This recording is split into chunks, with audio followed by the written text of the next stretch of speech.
Photography Daily is a Loading Zone production. It's a brisk day today for the Photowalk. Not half as brisk as some parts of the UK. There was a fabulous news, well, I say fabulous. Fabulous because it sounds like that in theory, but I wonder in practice, had you been locked in, you may have wanted to get home. A pub where the occupants were locked in for 3 days following a big snow dump that we had. And I think, I may have the two stories melded, but I believe that they were locked in with an Oasis tribute band. You'd have known every single word and song by the end of it, wouldn't you? But we're walking along today a stretch of canal closer to my home. We've been to Sherwood Forest. That was fun, wasn't it, last week? A friend of mine was quite surprised when I said, it's just woods. She said, well, what were you quite expecting? Did you think that Robin Hood and his merry men would be out signing autographs? Well, that's a good point. But it was great. I've always wanted to go to Sherwood Forest, enjoyed that. We went to Brighton, of course, before that, the Isle of Wight. So closer to home today. I'm walking a stretch of, well, you know, I love the canal close to where I live, but there's a stretch just west towards a town called Hungerford, which I haven't really walked before. So I thought I'd take a stretch of this in, make some pictures with you, of course, because it's a photo walk, and read your letters from the mailbag. Now, this week I'm going to ask, well, it's not so much a favour, but just a suggestion, really. Take a look in your attic and see if you can find something that may be of value. And the reason I say that is I read about some extraordinary catches the other day, one of those being photographic. This first one, nothing to do with photography, but just it sort of piqued my curiosity somewhat. I was reading a lost and found list. Here's a violin that recently sold for $1.7 million. You never know what can be hanging around in your attic. And I know what you're thinking. Oh, that must have been one of those Staddy Watsits, Neil. Nope. It actually belonged to a chap called Wallace Hartley. Wallace Hartley, Neil? Wallace Hartley. Nope, no idea. Well, it's a bit grim, but Wallace Hartley was the musician who played the haunting Nearer My God to Thee on his violin, according to witness testaments, as the Titanic slipped beneath the icy waters of the North Atlantic Ocean. And of course, that's the depiction in the movie too. I went to Google Maps, actually, and they have actually put in, it's a bit macabre, isn't it, a pointer where the Titanic is. But, well, that's not the grimmest bit, though, the fact that he was playing the violin. The grim bit is that this violin was apparently strapped to Wallace as he floated out to sea. Oh. Less grim, though, far less grim, is the rare Leica MP that was found. It went up for auction, and it fetched $1.3 million. 1957 Leica MP Black Paint Edition. Now, you might have thought, well, that's because it was owned by somebody famous like Kappa or Freelander or maybe a Eugene Smith or a Winogrand. But no, this one was pristine. It was practically out of its box, or still in its box. Looked like it was never used. But if it had belonged to one of the greats, hang on, Neil's shoehorning, I can feel it. You might have wanted to trust my guest today to have devved the film and made the accompanying prints. I'm absolutely thrilled, I really am, to bring you as today's guest the printer Robin Bell, who has been an inspiration for many reasons you'll find out later on in the show. An inspiration to me through the years of being a photographer. And he's printed the works of Bob Carlos Clark and Eve Arnold, Bill Brandt, Snowden, Norman Parkinson, Ian Berry, Ken Russell, Ernst Haas, Lee Miller. Stop, Neil. We get the idea. He is known as one of the greatest printers of our time and an outstanding alchemist. And it always seems very difficult, well, it has done in the past, to have pinned him down for a chat. He doesn't do Zoom, he doesn't do Skype, and, quote, plans to spend the rest of his life not doing them either. So I went to his darkroom in a place called Leonard-on-Sea. Today on the Photowalk. The depth of a silver gelatin is definitely more beautiful than a superficial, sprayed-on print, however luscious it may look. It doesn't have the depth, or that, what I call the fourth dimension, which you can get from silver gelatin printing. He doesn't pull punches about what he feels about this thing called digital. It's all about the print, about the, as Meghan Trainor didn't say at all. Stories of life told by photographers. And today, more of your stories about what photography means to you, why you make pictures, what you make them about, how your camera helps you to see the world. It's a very different type of photography show, made out and about on a photo walk. Me with my camera, you with yours, earbuds in, and a mailbag of letters, plus of course our guest Robin Bell, and former guests Simon Baxter, at one with Wooded Nature, YouTuber Thomas Heaton, National Geographic's Susan Goldberg, and photojournalist Scott Goldsmith. There's a lot of gold about in terms of wisdom and knowledge. Sorry for the local television moment there. I'll tell you about today's letter topics in a moment. First though, lend me a minute so I can share something about those who support this photo walk. Our friends at mpb.com, they're very precious to this show. They are the number one platform in the UK, US and Europe, with bases in Brighton, Brooklyn and Berlin when it comes to buying, trading or selling quality used kit online. They help photographers like you to tell your unique stories by giving you a safe place to buy, trade and sell the kits you need. And in doing so, you're part of the sustainable circular economy. It's a busy time right now. Really, Neil? Why would that be then? So if you're wanting to change up or buy or sell, today is as good as any day to make sure you go to mpb.com, tick it off the list, buy used, spend less and get more. Our patrons too are so precious with your generous and thoughtful help to keep the show ticking. I have a few things to say about the patrons later on though. Some news of it. Oh, don't do it, Neil. Not a spoiler, not yet. So, alright then, what's on the show? It's a really important lead story, or post if you will, all about making your photography work for you in the most unlikely and difficult of circumstances. In a moment. A little news for everyone about the retreat. Yes, everyone. A film tip where the pictures are replaced by the sound. It's very clever. Some Christmas gift ideas that won't have you having to sell members of the family to afford, hopefully. We're making pictures of lighthouses, Zishan Khan is, and then some quick-fire picture letters to find out where you're taking your photo walks in the world. That's all on the show. Shall we walk then? Coffee and Garibaldi's packed. Check. Boots on and laced. Check. Warm walking pants. Check. Trousers, Neil, trousers. Well, right, trousers. Check. Spare batteries. Check. Film or cards. Check. Earbuds in. Check. Lens caps off. Let's walk.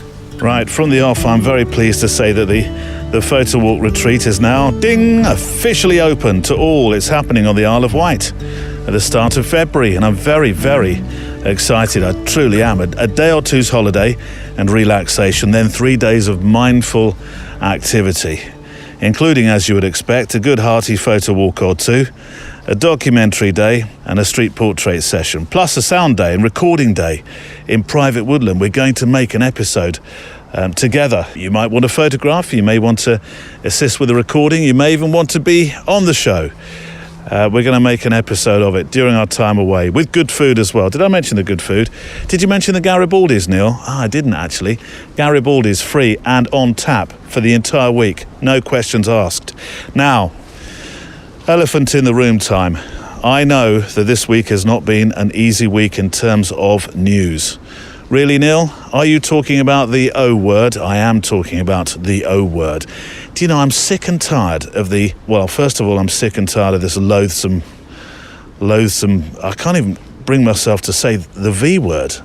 Neil, you're faltering. I know, because can you sense my frustration? Yes, I can, Neil. But yeah, so the elephant in the room is, of course, this horrible thing, and I'm sick and tired of the beautiful ancient Greek alphabet being used to describe this thing. I'm sure, and Elias Kamaratos, who's a good friend of the show, actually wrote and said, yeah, I'm sick and tired of our beautiful language being used to describe variants of the virus as well. So I've suggested that we actually rename it with curse words. Every single variant can be a curse word, which I know is exceptionally childish of me, but it will indeed make the 6 o'clock news a little bit more entertaining. And of course, all those briefings done by Dr. Fauci or Chris Whitty or whoever is charged to make them in the coming month or months. It would make that a lot more palatable, wouldn't it? If there's anything palatable about it, he says, turning his nose up as far as it can go toward his forehead. But yeah, so I know that actually launching this thing while people are still thinking about the come on Neil, say it. Oh, I'm not going to. Is not perfect timing. However, when is it ever going to be perfect timing at this point in history?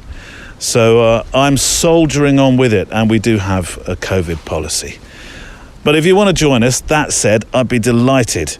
I really wanted to make this a retreat, not a workshop, because I just felt that the mood of this show, what we've made together, you and I, means that the retreat element is so much more apposite. It just feels right. My job is going to be a guide, a mentor on some stuff, yes, but otherwise to guide, to help us work together during those days. It's open to between 4 and 8 people. So very intimate indeed, good food included, conversation. We're going to shut the noise and likes out of our lives, and we're going to work on our photography together. It's a mix of activity and collective quiet. And as I say, as many Garibaldis as you can muster, as you can manage. So go to the website, you will find a menu link today. It's there, it's called Retreat. All the info, all the prices, times, activities, all listed there. Right, in terms of finding your quiet, we're starting this week in the Photography Daily Facebook group. Such a lot of great comments and stories in there of late. And I really want to share this one with you to start with. It's from Hannah Gimblett, and I feel a little backstory is appropriate here. Hannah has suffered for much of her life now from debilitating and severe ME, which I know from having been involved in some fundraising many years ago, actually, is more than the rather cruelly and clumsily titled severe tiredness that you hear some less than informed commentators say. But you hear people today talk about the chronic fatigue, the mental and physical complications brought on as a result of long COVID. And you start to get a picture of what sufferers of ME have been talking about for many years. Then with ME, you get further issues to consider, like contracture. And suffice to say, it's not been easy for Hannah, but one thing that keeps her connected is the photography, and I'm going to share some of Hannah's work on the show page today. I'm acutely aware that whilst this show is called a photo walk, it isn't physically necessarily that for Hannah, but the pictures that we paint together and that we make together is what makes Hannah feel as much a part of this walk as anyone. So as Hannah writes, a snippet from an intermittent ongoing project is called The Process of Time. Same view, different perspective, which means that that Hannah's physical view bedbound doesn't necessarily change, but how she makes her pictures can. It's going to sound, Hannah, a little bit echoey here. I'm just walking underneath another bridge. This one's a bridge above me, a more modern bridge, a railway one. Bridge number 80, Brunsden's Lock. Let's just get through here. The past week, she writes, has been a painful one, with various symptoms worsening. However, over the weekend, thanks to my wonderful mum, I've had a shift in perspective regarding my love for photography. To have a camera in my hands every day is so incredibly important for my mood and my general sense of being. Despite being bedbound, there are, of course, things I can still do to pursue what brings me joy. Hannah, you quoted one of our contributors in our private Facebook group that you're a part of, and the quote was, and I couldn't attribute this quote. I know that you couldn't find it again, and I can't either. So apologies, whoever did say this. Step forward, please. I need to stop worrying about what I can't do now and think more about what I will do next. I've got a feeling that was, I could attribute the wrong person. It was only really in the last couple of weeks, wasn't it? Was it Bill Darby? Bill, was it you? See, that's the trouble. When you're walking and thinking, and you haven't got your computer next to you to check. I'll check more thoroughly when I return after the walk.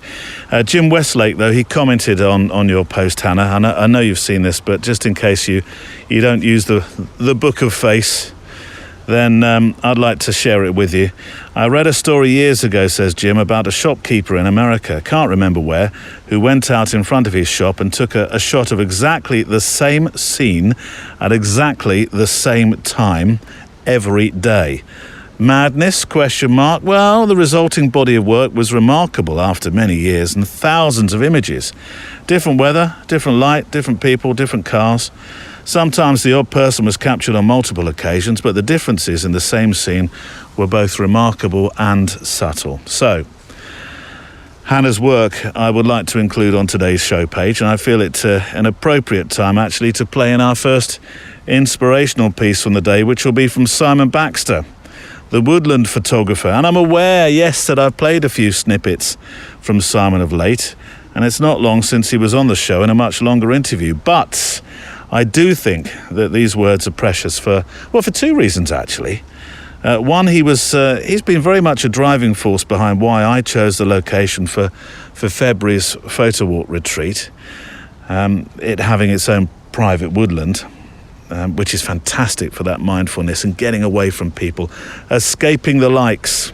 But also because, Simon suffered debilitating pain following a physical cycling accident that took a long while to come back from. But he does connect photography here with his recovery and the profound effects making pictures surrounded by trees and quiet has had on him. There's lots of different forms of stimulus in terms of sight, smell, sound, but that's constantly shifting.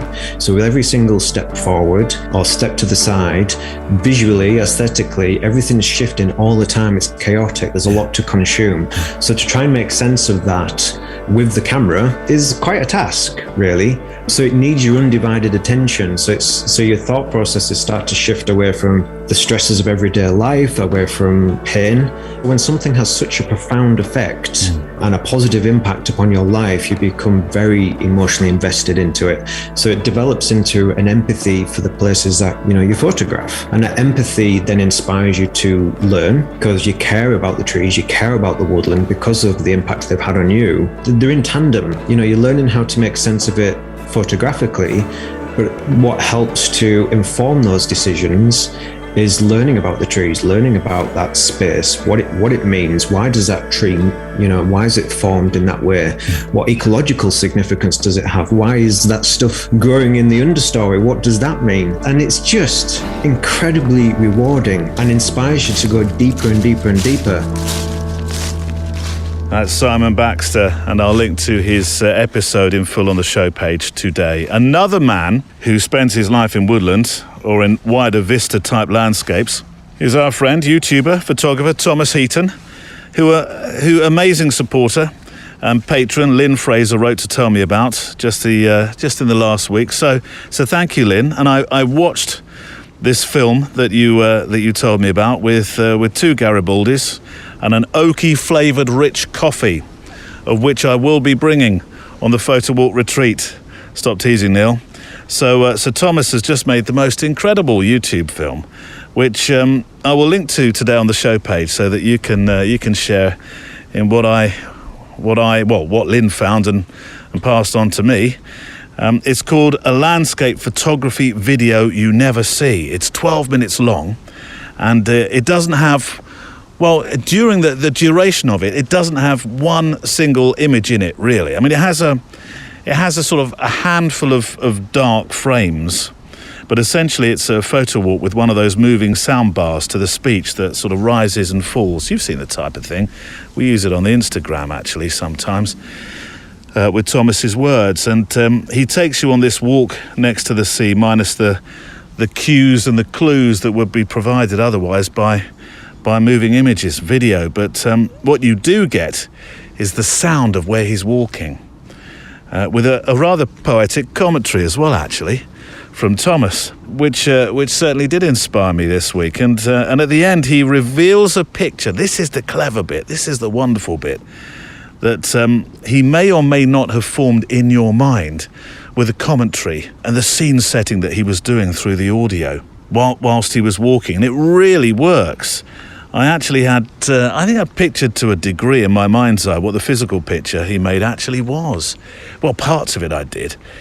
Quite extraordinary experiment in sound, the potency of sound. It was just underlined within Thomas's video. Very different indeed, not like any, it's completely unlike any other landscape video that I've seen on that platform, honestly. But I'll link to it today. Our patrons have certainly been busy this week with ideas and comments, such as Lynn there, but also one from Mike Miller in Canada land. A comment on episode 270. Neil, another Bryan Adams reference this week. Interesting. I was listening to your podcast while in a waiting room, and it flashed up on the screen that Bryan had contracted COVID-19 for the second time. What are the chances? Oh, yeah. Well, that's grim. And I hope Bryan is better very, very soon. He still owes me 20 quid from 28 years ago. Do you think there's a chance he's forgotten by now? Incidentally, Robin Bell, he's printed for Bryan Adams. Look at all the connections. The links just keep on coming today, don't they? You were interested in gift ideas for the photographer in your life, says Mike. Or I reckon ideas you can suggest to say a partner who is saying, what can I get you for Christmas this year? You seem to have everything you need. Well, I put together a modest list of things that are under $100 Canadian for those who may be interested. Are you ready for the list? You might want to, you could use some of these. You could hint. If you are the photographer in your relationship, you can write these down and hint. Valeray, I think they're pronounced Valeray. Valeray photography gloves, which I'm sure you suggested to me last winter, didn't you? I'm sure you did. And now I actually have a pair. A spare quick release plate for a tripod head. It's not very romantic, this list, Mike, so far. There we go. What have you got me this year, darling? I've got you a spare quick release plate for your tripod head. Just what I always wanted. And the romance just keeps building as well. Rail nodal slide for making panoramic photos. Waterproof socks. Well, that's a good Christmas gift, isn't it? Waterproof socks. SD card, spare camera batteries, tripod leveling base, rocket air blower duster. Bullseye bubble level to use when photographing flat lays for the flat laying photographer in your life. Intervalometer cable release, if of course your camera doesn't have a built-in intervalometer. Lens cloths, lens cleaners, rechargeable batteries for speed lights, head torch light with red light for photographing at night.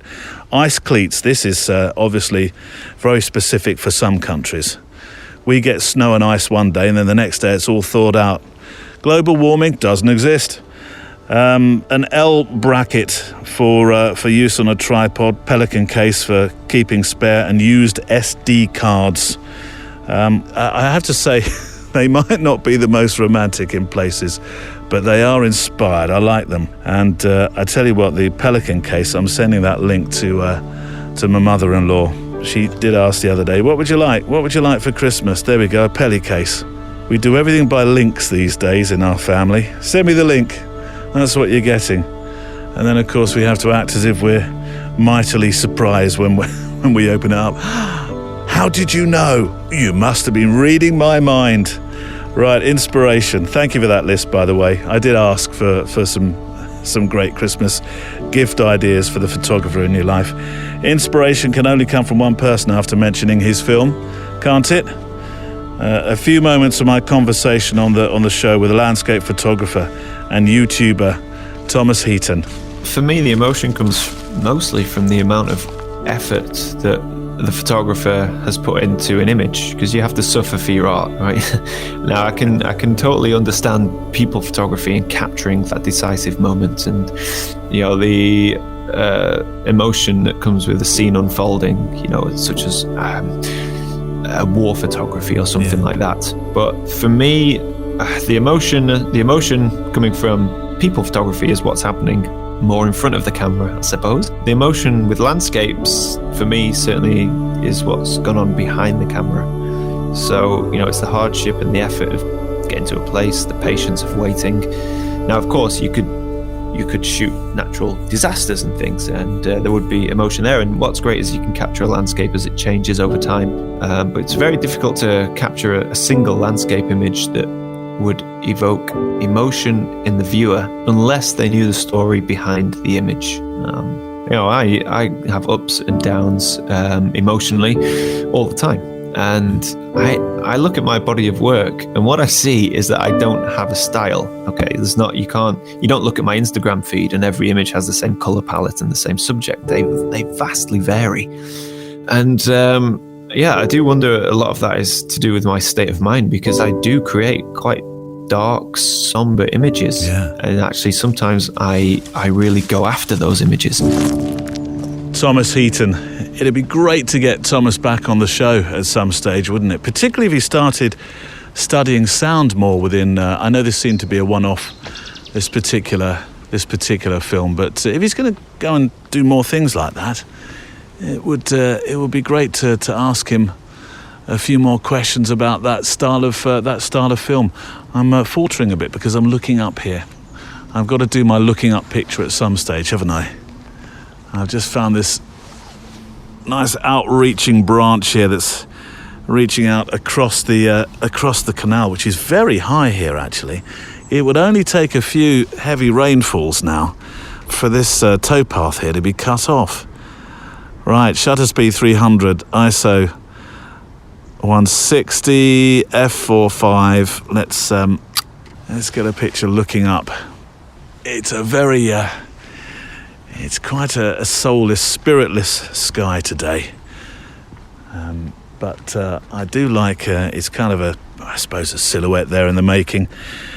Right, 2022 is approaching quicker than the Polar Express and the Tokyo Drift scene, isn't it, if you know that film? So thank you to those that are sending in their photo highlights from 2021 and 2022, and also also a Garibaldi fuel thank you to those that have sent in their pictures for the 365 feature, which runs in and through 2022. If you're sending pictures in, send to the email address, which is studio@photographydaily.show. It is the feature that puts the daily into Photography Daily. 2,000 pixels on the long side, please, and no watermarks. And remember to send me a link to your website or social so that we can link back to you and others can join you on your web adventures. Wednesday's 365 was from Zishan Khan, our friend in Boston and New York. Zishan's 2021 has been, I would say, consumed in places with this super lighthouses project that he's been working on. And when you follow his link, you'll find the book that I think you can pre-order now. Yes, and we've talked about the project, of course, already, and I'm sure we're going to more in the future. But just to prove that you never know what you're going to find on any of your journeys, particularly when you start to make photo projects, as Zishan writes, here are 2 photographs of a lighthouse that I stumbled upon while on my drive to New York City, as well as 2 photographs of the bridge nearby for context. Now, I'll put these on the show page today. Well, that's a huge bridge. There's a dinky lighthouse. And then they built this huge suspension bridge, which then meant that the lighthouse wasn't needed anymore because the suspension bridge provided all the illumination to stop the problems that were happening on that stretch of water. I typically like to take back roads, says Zishan, to explore what's out there. I was driving over this beautiful bridge in Rhode Island and curiosity got the better of me. I drove around to get under the bridge to explore the shoreline of Narragansett Bay. Lo and behold, this hidden gem was sitting quietly in the corner. It's called Bristol Ferry Lighthouse, built in 1855. Now privately owned and occupied by a local family. Yes, I did look at the lighthouse and I thought, wow, what a home.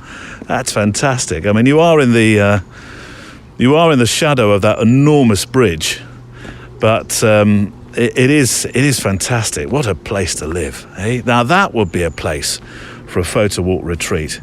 It's called Mount Hope Bridge. Mount Hope Bridge. Anyway, Zishan also adds, I personally like the reflection photograph with a dirty foreground. Oh, you're using our language now, or Finn's language anyway, for the 365 community page. And that is exactly what I used on Wednesday.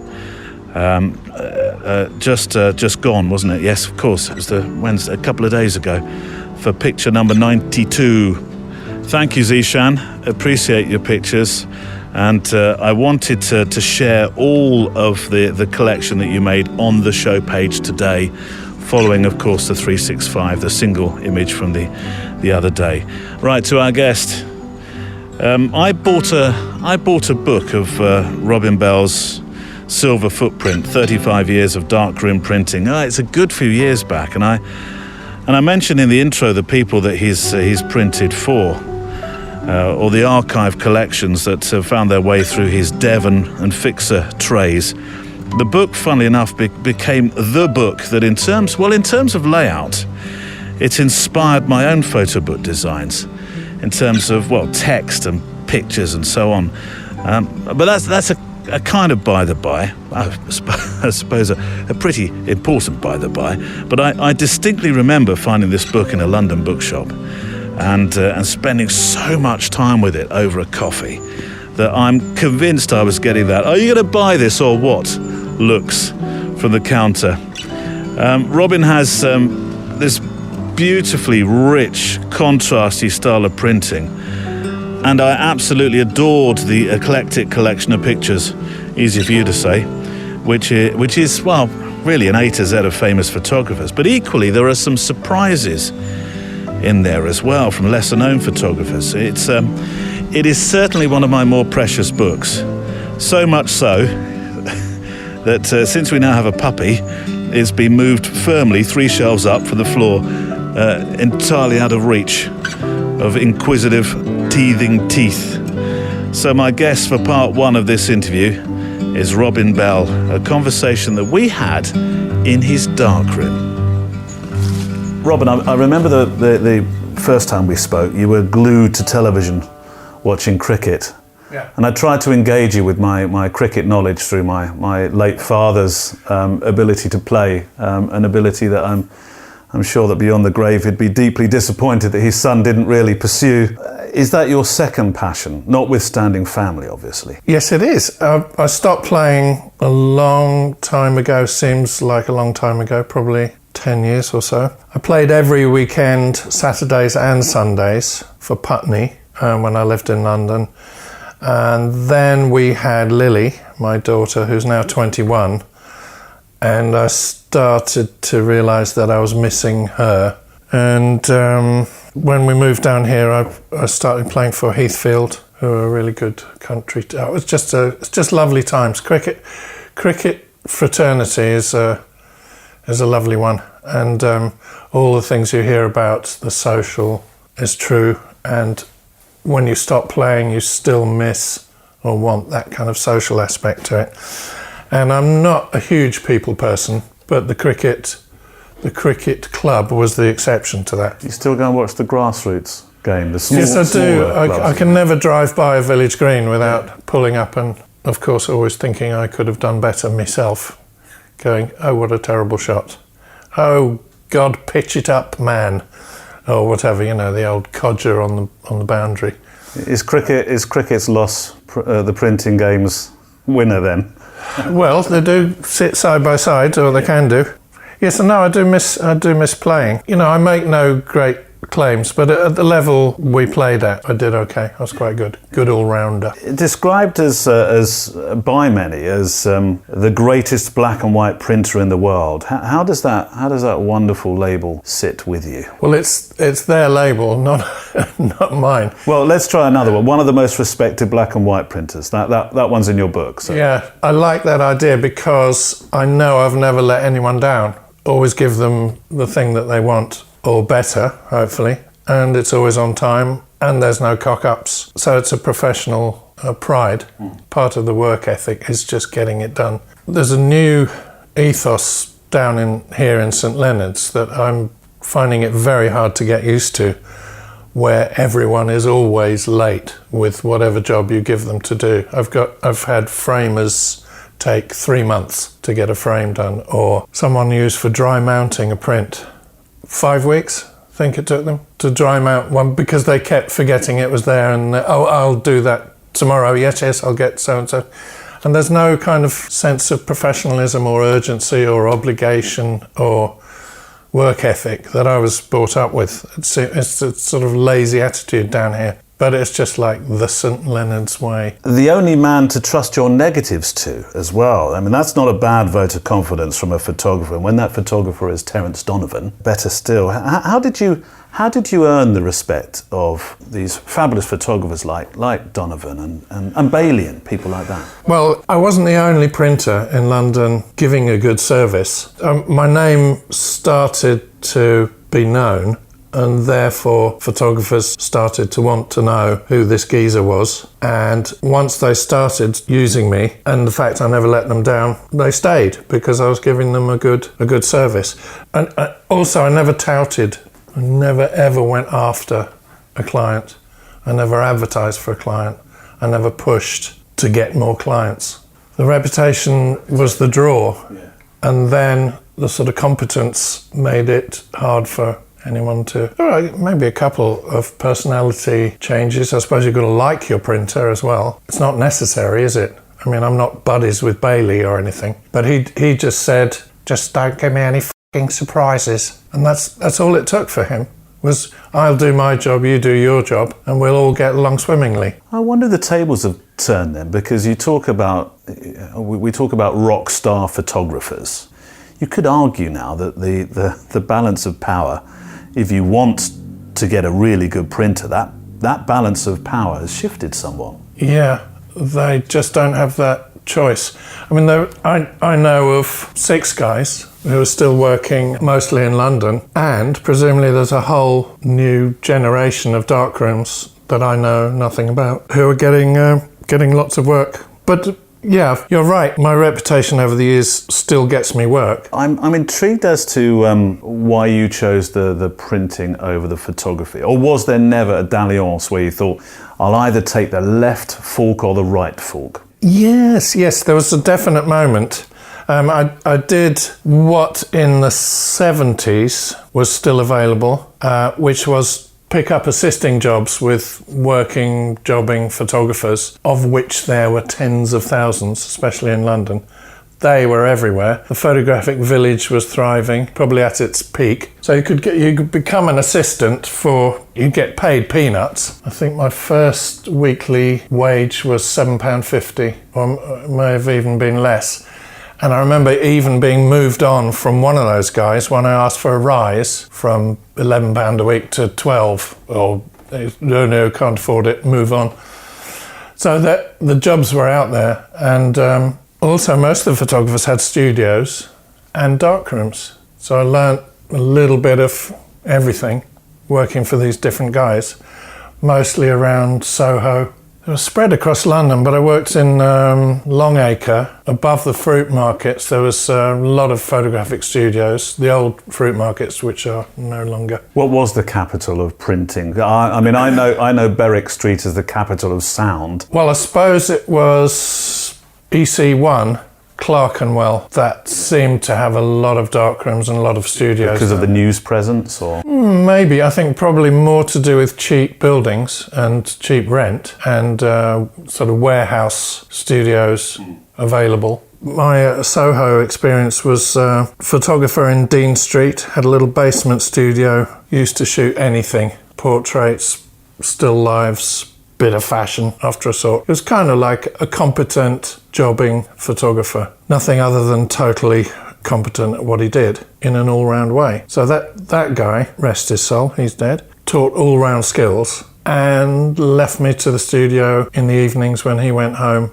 I could fiddle about in the darkroom and so on. Now, after 2 or 3 or 4 of these working situations, I just started gravitating towards the printing side because I found I didn't have the chutzpah, or whatever the word may be, the kind of confidence to deal with art directors, models, and whoever else needed directing. I'd just rather let someone else do that and I was sort of more naturally happy in the darkroom.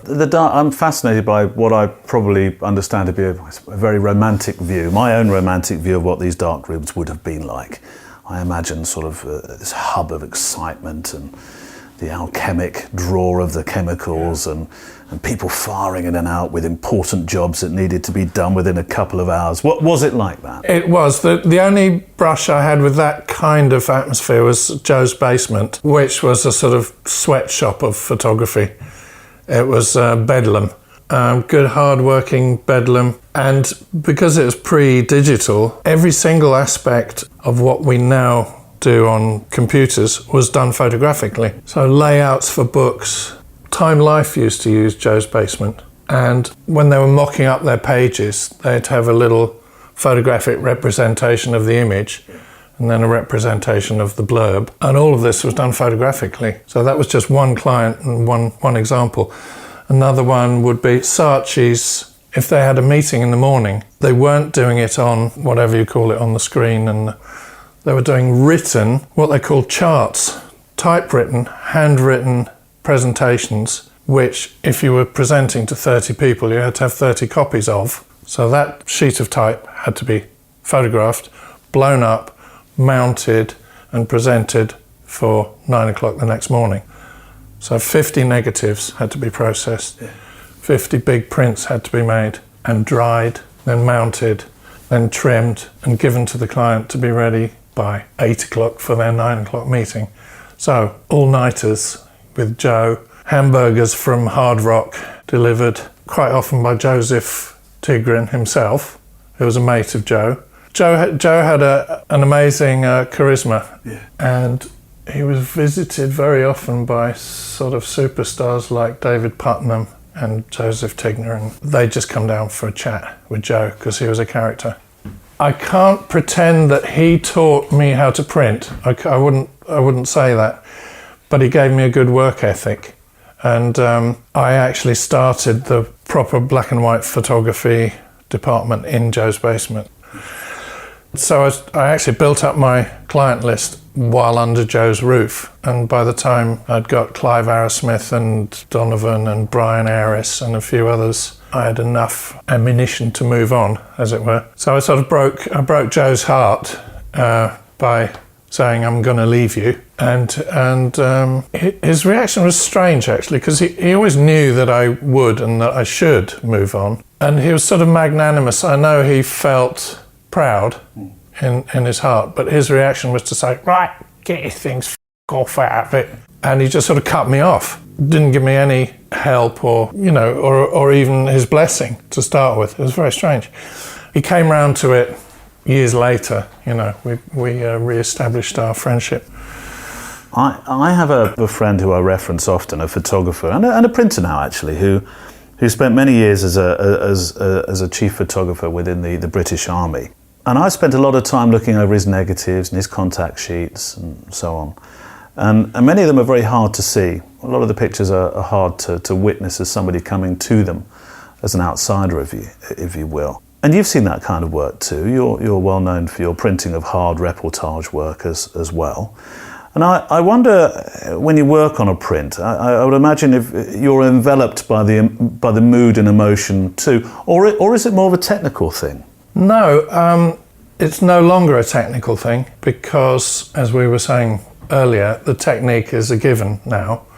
So it is all about the atmosphere of the work and getting the humanity imbued, I think is the word, probably. Are you emotionally moved by some of the yes. The biggest example of that was doing a Marilyn book for Eve Arnold.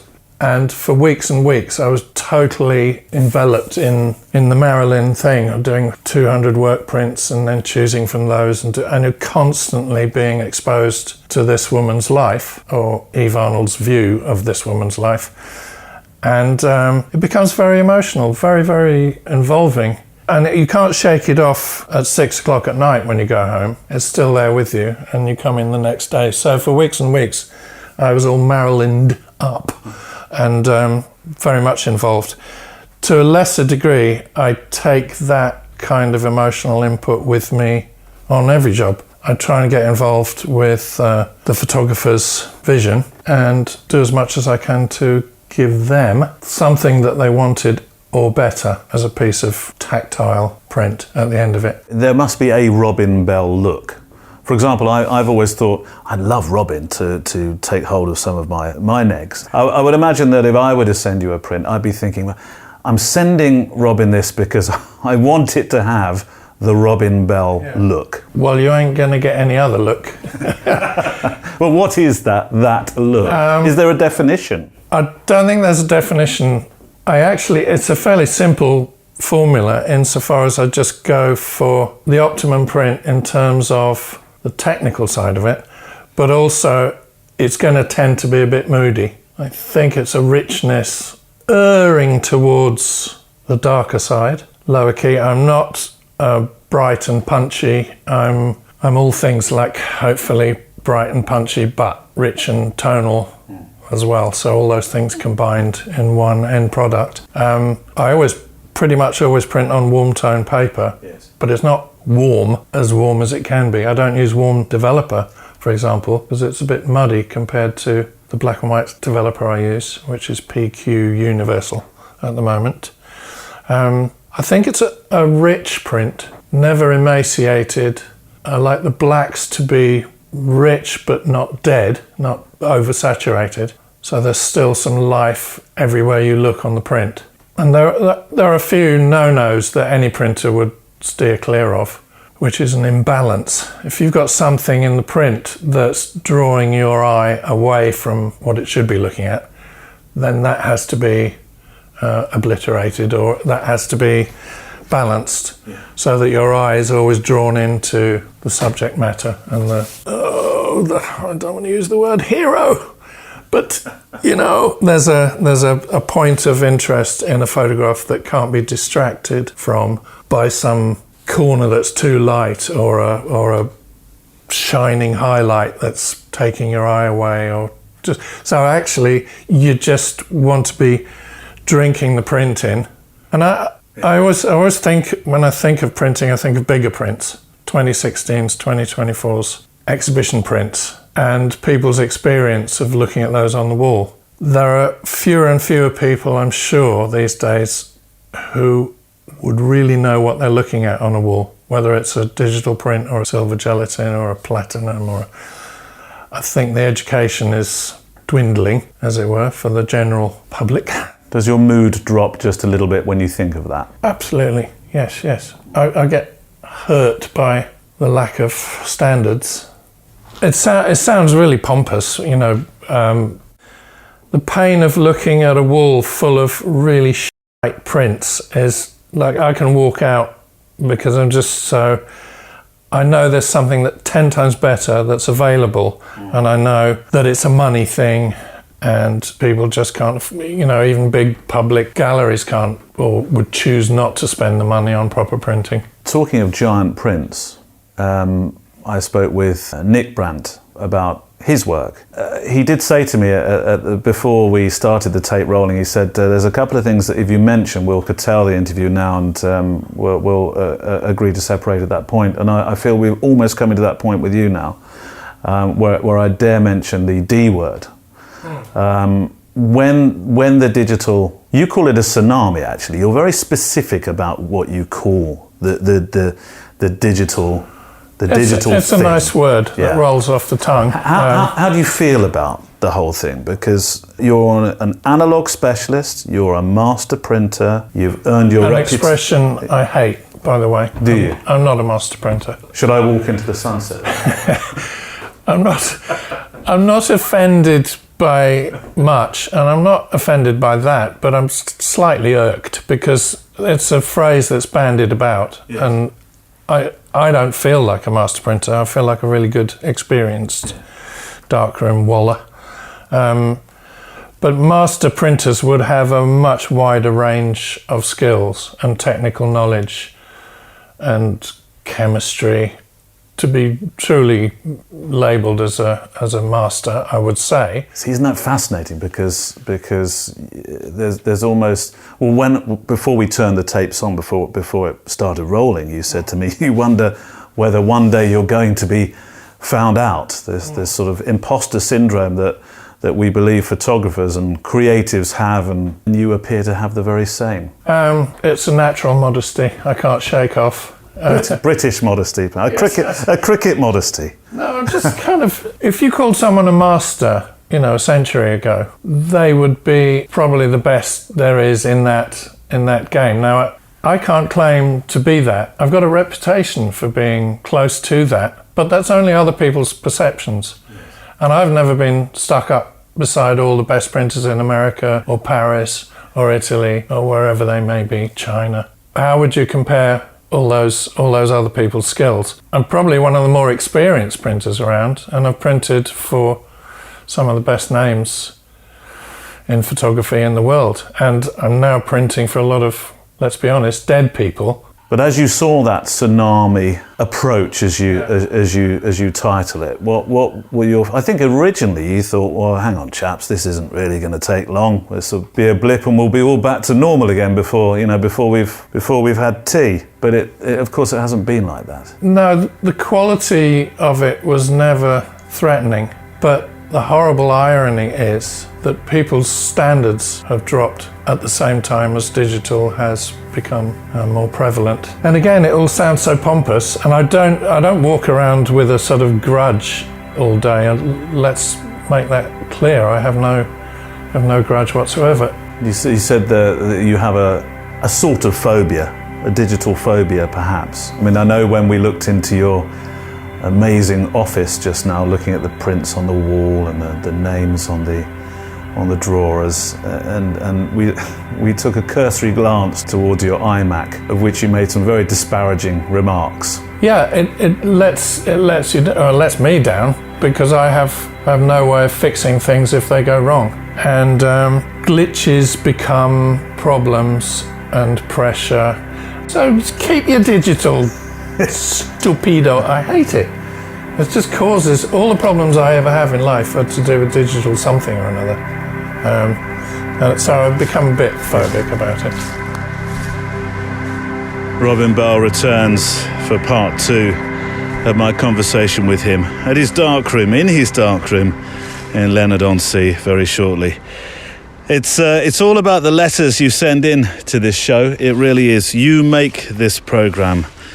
Whether you're able to send photographs or not, the letters that you send in about what you're photographing and any ideas that you have, and particularly now that we're talking about what 21 and 22 will bring to you, what 21 brought to you, what 22 will bring to you photographically, then it's fantastic to receive all your messages. Let's have a bunch of quick mails from the mailbag. You'll find the accompanying pictures to the following stories on today's show page, which is linked to, of course, in this app. Craig Wilson has been out just loving what he photographs on his trails. Hello, Neil. Love the new Longer Friday photo walk. I heard a guest say always have a camera with you so that you can shoot the image that you'd otherwise miss. And the beauty of mirrorless is that you can take pretty small cameras out these days compared to the DSLRs, so there's no excuse. Here's a couple of photos I've captured while I've been, let's just say, passing by. Thank you, Craig Wilson. Thank you, Craig, for your pictures. They'll be on the show page today. Andrew Hardacre sent in a picture of 2 bugs. Right, how do I explain this? They're winged bugs, the sort that fly into you when you least expect it, that make people that live in colder climates, when they go to hotter climates and don't have appreciation for the bugs that are practically the size of a small car, that are winged, that fly into you. You can always spot a visitor, can't you? They're the ones that are flailing around. Oh, it's gonna get me, it's man-eating. But the 2 bugs that you sent in were essentially, look away children, well, they were probably making 200 more. Is that the way to say it? A while back we were talking about my habit of photographing masks, weren't we? And this is all about that. It's all become a bit old hat really now, hasn't it, photographing masks? But there are still uses for masks when they're not wrapped around your face, it would seem. Go to the show page today and you'll see exactly what I mean. Hi Neil, says Andrew. This mask was actually wrapped around my wrist, ready to be put on again when I'd finished photographing. I can't photograph in a mask, but when I looked down, it was discreetly being used as a marital bed by these two. I tell you what, Andrew, you can't be discreet when you have wings that are that colour. It's the insect version of an Instagram influencer shouting, "Look at me!" Isn't it? These, says Andrew, are, and I'm going to get this right, I'm sure, Pyrops candelaria. Yes, in cop, as we say in the scientific trade. Is that where the phrase copping off comes from?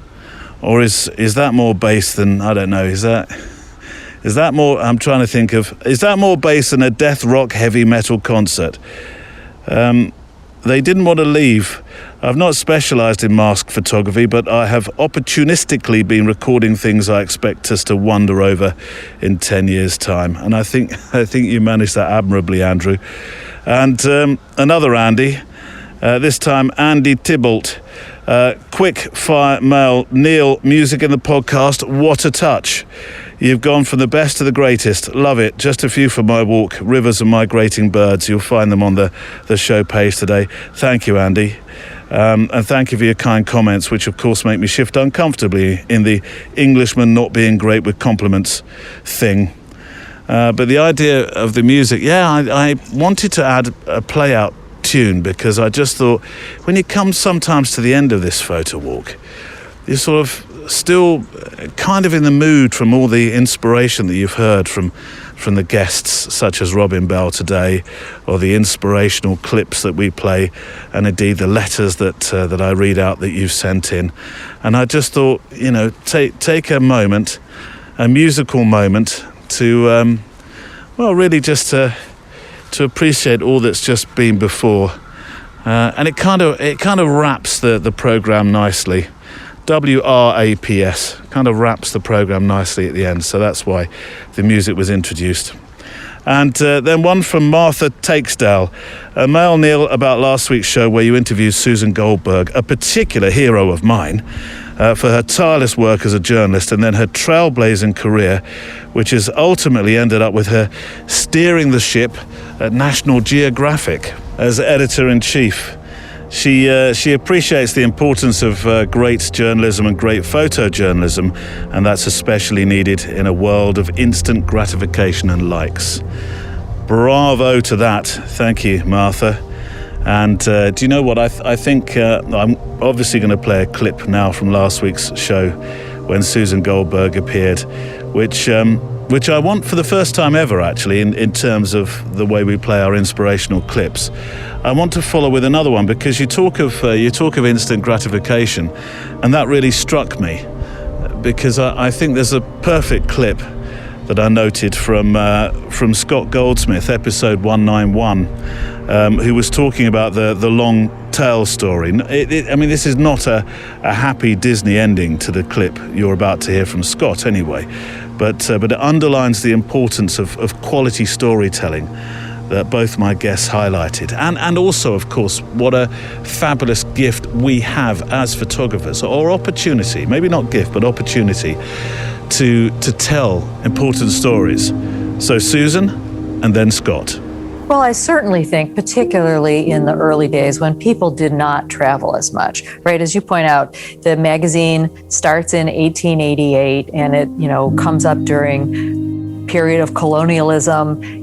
America, certainly in the early part of the 20th century, people did not get out the way they do now. And so I do think we provided a first view of the world to many people beyond their own communities, and for some people, perhaps even beyond their own neighborhood. Yeah. And there's a huge responsibility in that. And the responsibility is to get the story right in words and in pictures, and to make sure our journalism is authentic. And that is something that, we work on and struggle with continually. And I think the burden now is sharper than ever, right? We know that just parachuting people into exotic locales is not the way to go about it.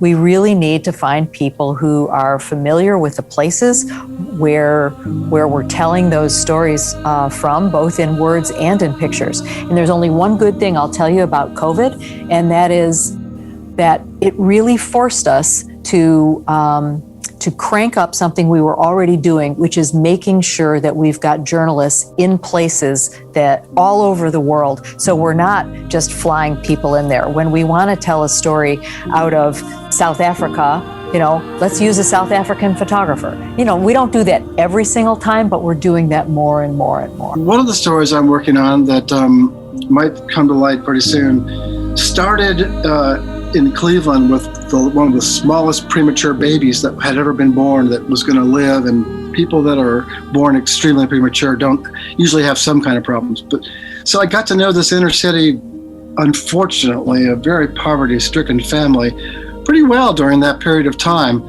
and as luck would have it, was able to enter their lives in some way, and they accepted me with a camera. And then I decided to take off like 15 years or 20 years and revisit that family. And the goal was to see how a struggling inner city family would change with the next generation, or maybe not. And sadly enough, they didn't. That some of the same problems were coming. The kids that I knew now had kids of their own. One was killed in a drug deal. One was in prison. So I'm now at the phase where I'm trying to go back and revisit that and show how difficult it is to get out of that lifestyle. And so how important things are, like a minimum wage of $15, which they're talking about in the U.S. Congress now, how important that is to families like this who are just eking by, working at McDonald's, making way below $15 an hour. So that's the story. The story hopefully points to how difficult that is. And I think as photojournalists, we can maybe have an influence on legislation that could help those people. Scott Goldsmith, and prior to that, Susan Goldberg, editor-in-chief at National Geographic. What an honour, privilege to speak to them both. On the show page, there'll be a link to go visit today's patron of the day, Kenny Molina, whose Instagram feed is, as you know, I like to say, an eclectic story of life. Observations of a photographer piloting through the day-to-day with his camera no more than a couple of feet away from him by the looks of it. So his link is on the show page. Tell me, by the way, those arachnids, Kenny, do not live in your house. Some news about something new regarding our patrons, or patronage. A special drop-in day in January in a second. But if you're interested in joining to support the show, from the price of one high street coffee per month, patrons are so important. You almost know this now, don't you, to helping maintain a future for this cast. And to thank our patrons, they get to hear the extra more editions, which are they're very much a mix of personal stories, diary thoughts, diary experiences from my week as a photographer, and also just things that in fact this week there's a question that was sent in through the by one of the patrons through the messaging about working with sound and working that sound into a particular photo project, which I'm going to talk about this coming weekend. Well, tomorrow on the More episode. Now, the drop-in day. I'm going to hold a drop-in day in January for our patrons, and what I'm hoping we're going to end up with is a fabulous modest library of thoughts from those who are our patrons, thoughts about why they do photography, thoughts about their own photography, ideas, things that they've learned, things that they can pass on in sort of 1 to 1.5 minute inspirational clips, such as the ones that you hear on the Photowalk. And we'll be playing those out on the Photowalk, and of course I'll link to the photographers as well on the show page. Right, Robin Bell. Talk about being inspired just by simply standing in a room where printing occurs. I'd seen the darkroom. I'd seen pictures of it, and it's a little bit akin to when I've been to other photographers' houses or their studios that you've seen pictures of their working places, and then when you're in them, there's none of the magic disappears for me, none at all. It just, if anything, I go into this sort of very I don't know how can I describe it. It's almost like the room, the atmosphere absolutely consumes me. It really does. Sometimes it's hard to continue having a conversation because you start recognizing things that you've seen in photographs or in films. So this is part 2 of my conversation with Robin Bell. I tell you what, as you looked around his darkroom, I bet you every single tray could tell a real story. Does your personality, the way you feel of a morning when you enter this fantastic darkroom, does that change the way you print? It shouldn't do, but it can. Yes, I mean, well, I might approach a print differently on one day than I do the next. I mean, I'd like to think that the end result would be the same on any given day, but thoughts enter one's head, you know, in a darkened room with some moody music going on. You're affected by it. So I dare say that goes through into the print. I don't often have dark moods that would translate as a too dark print. I like this environment, and I'm happy as Larry here and very relaxed, and mostly just go about my day with a song in my heart. What do you listen to? I'm looking around now. I'm looking desperately for your vinyl collection, but I'm not going to see it. Behind the door. Oh, it's a Roberts radio. It all counts. No, behind the door there's a bunch of CDs, but I'm pretty much stuck in the 80s and 90s there. So what's the first CD you go to when you think, right, printing day today? Well, there isn't one that I go to, but I was playing Kruger Dorfmeister this morning.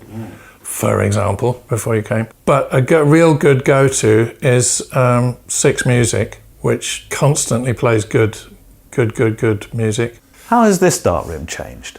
Yeah, well, it started as a blank space, as all sort of studios do, and I spent 2 weeks, I think, probably planning what was going to go where and how it would fit, and what was the most ergonomic solution to the actual layout of the room with the 2 windows there and with the plumbing where it was and so on. Yeah, designing this was sort of Tetris-y because I had all the equipment already existing, including the sinks which I had made in 1983. And look how that fitted. There's a centimetre to spare by the door. So I got lucky there. I wielded the saw on 1 or 2 places, and the fact that I'm working alone means I've got an open space. I don't have to partition off anywhere because switch the light off and it's a processing room, switch the safe light on and it's a print room, and go into the next room and it's an office. And I didn't have that privilege before. And I've heard you simplified a lot with the papers you use. I mean, some of that will, of course, have been forced hand because things don't exist that used to even a decade ago. Yeah, I find that my clients now are more about having exhibition prints, usually from archives, usually from dead photographers, and they don't want to fanny about with lith printing or toning or experimental solarizing or etc., etc. So that aspect of the printer's life has dwindled, or it has for me anyway. You used to have to do all these different things to make each photographer feel like they were getting something different to the norm, or on the contrary, they were going with the trends of the day. Like lith printing was big, Douglas Brothers, and a chap called Klaus Calder, who's retired now, he was the sort of king of lith printing, and a lot of clients would go to him just because of his lith printing. So what paper do you champion? Well, that's the thing. Those papers don't exist now, though. I'm not even sure what new papers you can lith print with because the magic ingredients have been banned. There was a magic ingredient called cadmium sulfate that was deemed to be poisonous for the factory workers making the paper.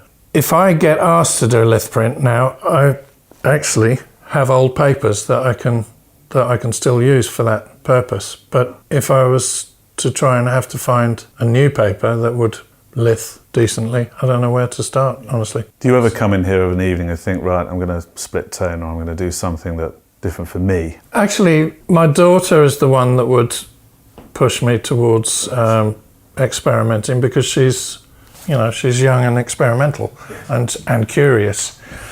And we put together a collection of prints that were pretty much every technique I've ever used or known. So we did about 20 prints from the same negative on all the different papers that I had available, and made a selection of tone prints as a presentation. I heard you say that collectors don't like digital prints, which must be obviously music to your ears. Collectors want the tangible nature of something that's been hand printed, don't they? Yes, they do, and proven archival properties as well. I don't think I'm the only one that doesn't quite trust digital. There's a lot of promises that digital people make. Like, do you remember CDs being indestructible? And God knows what other promises have been made that I know nothing about.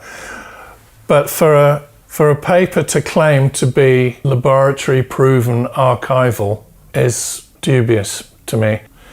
The proof of the pudding will be in the eating in 100 years' time, when all these digital prints are, I don't know, faded on the wall. I was assured the other day by a lovely friend and client called Sid Shelton, who does his own black and white printing on a digital scanner thingy printer, and it's good quality. And he says that he had one of these prints on his wall in the kitchen in full sunlight for 6 years, and it hasn't faded. So obviously that aspect has improved enormously since digital prints used to fade within 3 minutes on the wall. And they had to get that right. But I guess establishments and archives and museums and collectors want to know that they've really got something. And also, the depth of a silver gelatin is definitely more beautiful than a superficial sprayed on print, however luscious it may look.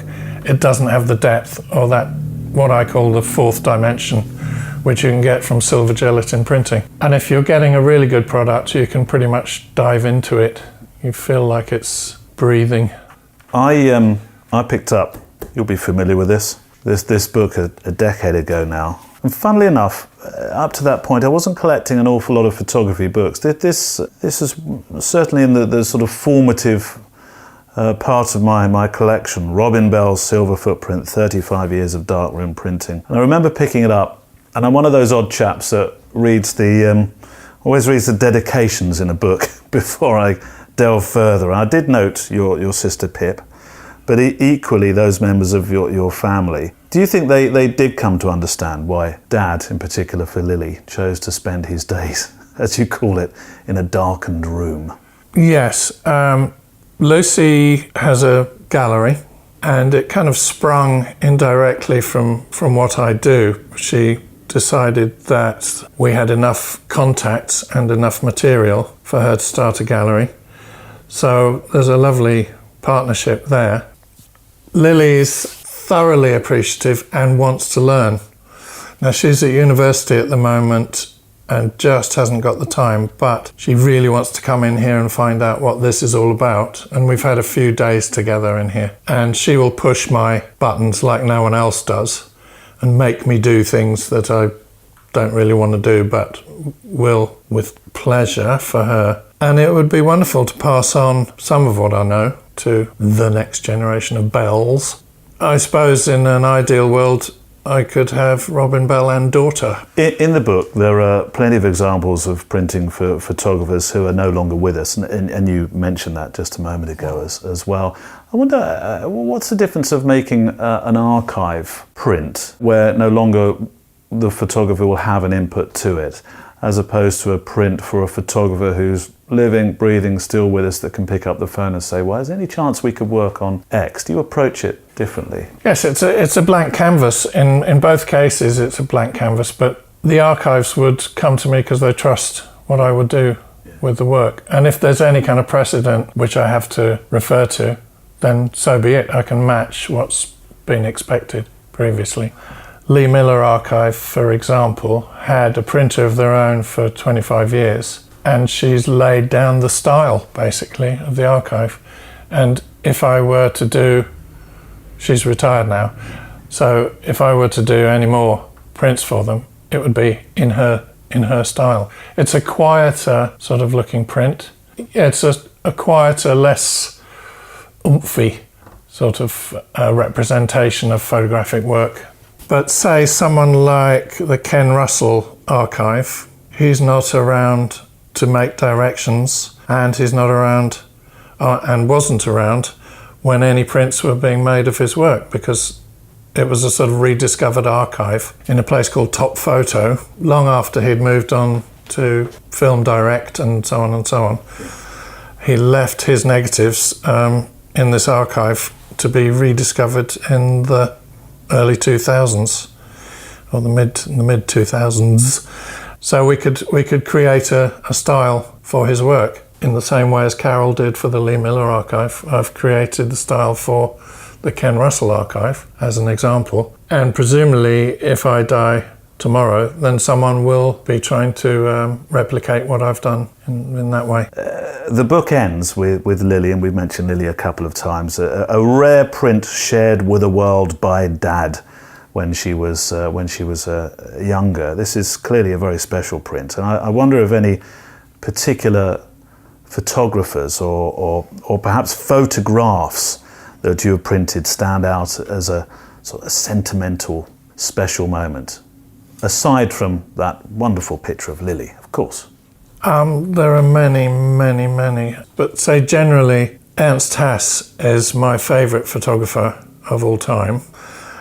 There's a Cuban photographer called Raul Canibano as well, who I think the world should know as a genius. He's just brought out a book of his work. I urge you to find out about Raul Canibano, because he is an actual genius. In the same way as Ernst Haas was a genius, Raul Canibano is a genius.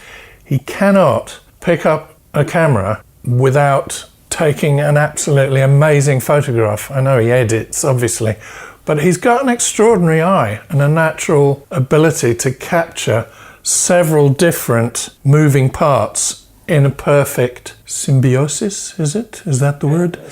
And time after time after time after time, he nails this incredible millisecond of time with humans in it and animals in it and incidents and light sources and things all combining. Once in a lifetime, most of us would be happy to get that moment. And he does it repeatedly, does it every single day with his little wide-angle Leica rangefinder thingy, whatever he uses, I'm not quite sure, but he's special. Ernst Haas is honestly such a privilege to print for that I get excited every time I put one of his negatives in my enlarger. And I'm so pleased that Victoria and Alex, the daughter and son, have trusted me with his negatives over the years. I've got some in this very room, and they're all classics. Again, he's a genius who apparently couldn't pick up a camera without taking a brilliant photograph in colour and black and white, which is rare in itself to do both to such levels of expertise. He's not as widely known as he should be, in that William Eggleston probably got better PR at the time, but it was Ernst Haas that started the colour revolution, the Kodachrome revolution. And they're very different styles of photographer anyway, but it was the director of the Museum of Modern Art, the curator, changed and slightly moved on from Ernst Haas to William Eggleston as his superstar. And I don't know, Victoria has a job trying to promote her father's work to the degree it should be, because he's a world superstar. People get PR, don't they? And Bailey had better PR than Donovan, and Avedon had better PR than somebody else who, it works like that. There's politics involved. So there's my two gifts to you, is Ernst Tass and Raul Canibano.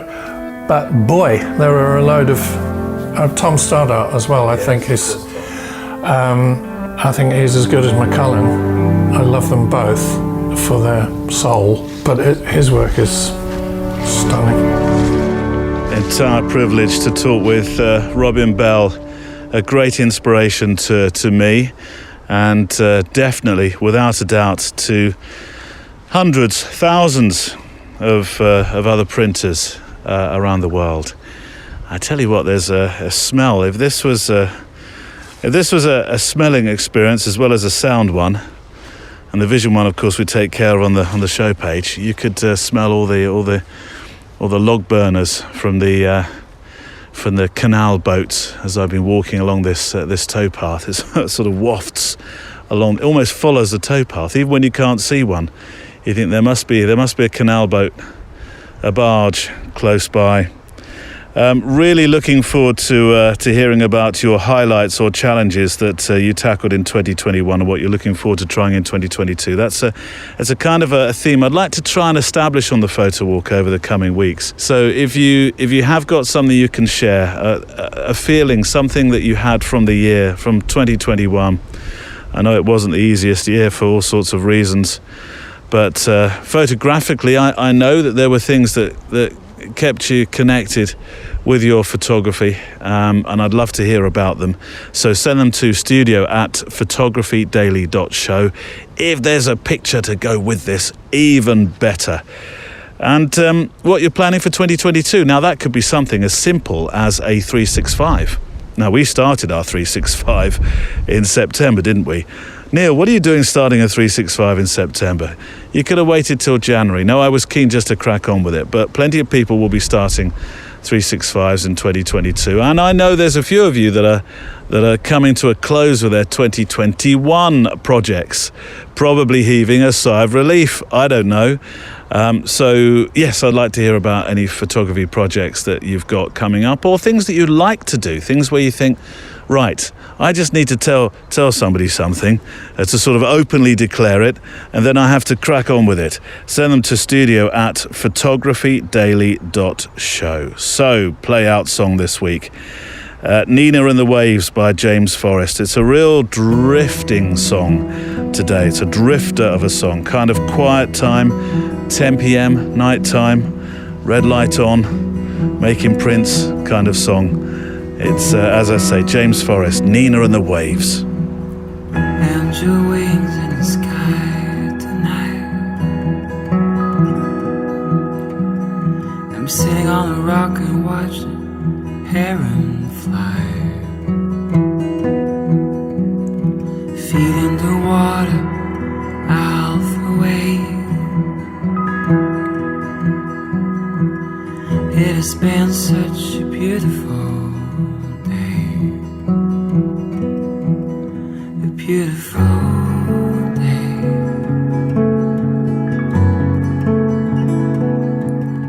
A beautiful day.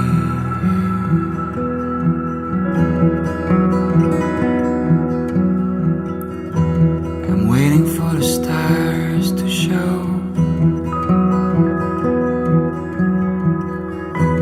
I'm waiting for the fire to glow. Feet in the water, half asleep. Let's burn one down and slowly disappear.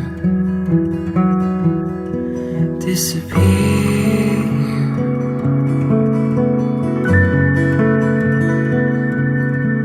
Disappear.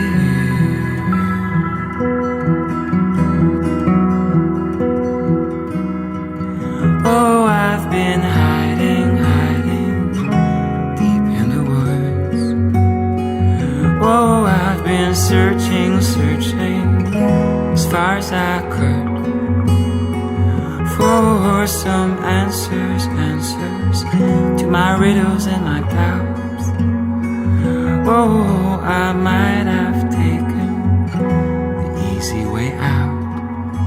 but it doesn't matter now.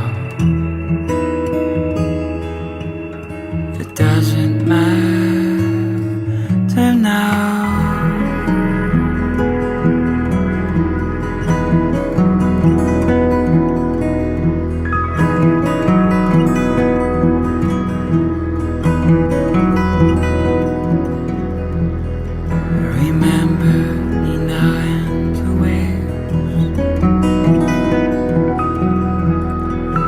East Coast for a holiday. I remember the way she laughed and those warm summer nights sleeping in the grass. Nina and the waves. Nina and the waves.